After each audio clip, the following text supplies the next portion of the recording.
It was a moonlit night.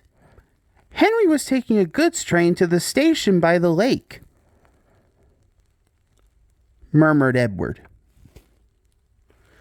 Said Henry.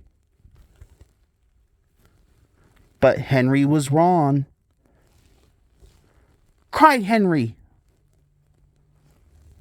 murmured his driver. No one replied. Henry crept slowly forward. He stopped by a tree. It had a sign nailed to it, "Beware of the viaduct." The driver was surprised. Then they saw a light move within the station building. Exclaimed Henry. Said his driver. Agreed Henry. By morning, the mist had cleared. A workman was talking about the unsafe viaduct, replied Henry's driver.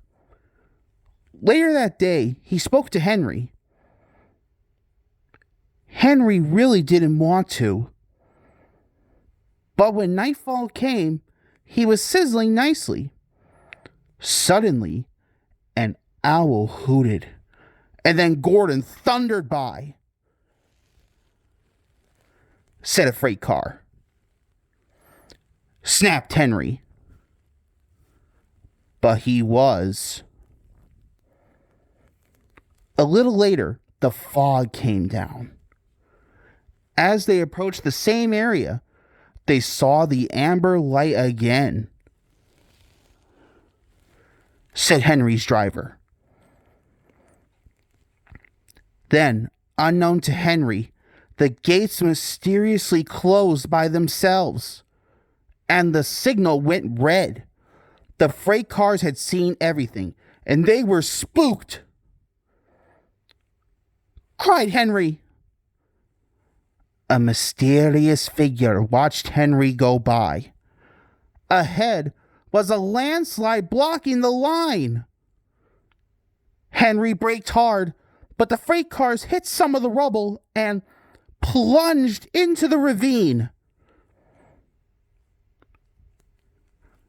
Just then, Henry's driver saw a strange sight coming towards them. He said. The fireman laughed. Old Bailey was very cross, replied the driver. And in a little while, Old Bailey's wish was granted, said Sir Topham Hatt. Everyone cheered, especially Henry, who was the happiest of all.